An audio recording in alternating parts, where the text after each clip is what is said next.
We're joined now by Margaret Brennan, moderator of Face the Nation. Margaret, thanks for being with us today. Great to be with you, Aaron.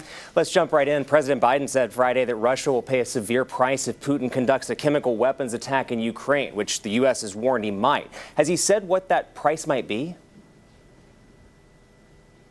No, the president has not said what price Vladimir Putin would pay. We know he has repeatedly said that he does not support the use of force in any way, not sending in combat troops, not even shooting down Russian planes. So it's not clear exactly what President Biden means when he says a steep price to pay. It was reminiscent in some ways of President Obama when he drew that clear red line saying that, his calculations would change if chemical weapons were used in Syria. They were used in Syria by one of Vladimir Putin's allies.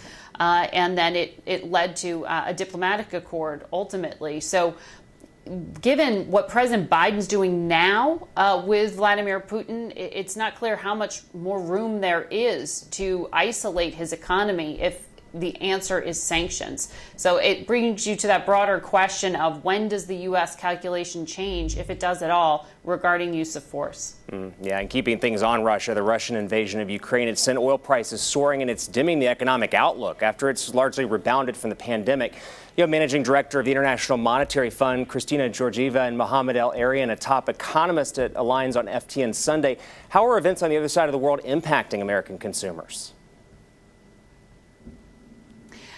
This is huge. The impact on the global economy is just now beginning to be measured. You are looking at oil and gas prices spiking, wheat prices, which affects your price of bread, spiking. You're looking at metal prices spiking. All of this, not just because of supply, but also because of just geopolitical risk. No one's quite clear how long this war will last and how bloody it could get. And so that prices in to the marketplace, which was already kind of congested because of the recovery from the pandemic. So there is this balancing act right now that you have central bankers walking at this, trying to figure out what to do next week when there is this key meeting here in the United States at the Federal Reserve. Do interest rates get raised? By how much? It is, after all, the Federal Reserve's job to try to control inflation. And as you and I know, I mean, prices are spiking, and we are at that point where the question is, can it be put under control by acting, or does that risk tipping us into a recession?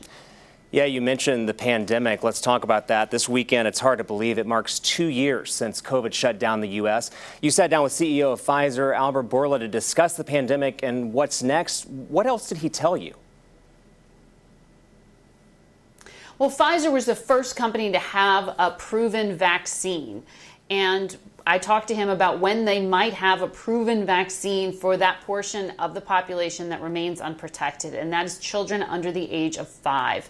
My kids are in that age range. I know a lot of parents are wondering when they will get that promise of a vaccine. We also talked to him about what adults will do in the next few months, because Pfizer is already looking at data that would indicate you and I might need to go in for a 4th dose, in other words, another booster, this time to protect against variants like Omicron and perhaps stretch a little longer rather than just last for a few months. So this is something that we will bring you the details of on Sunday.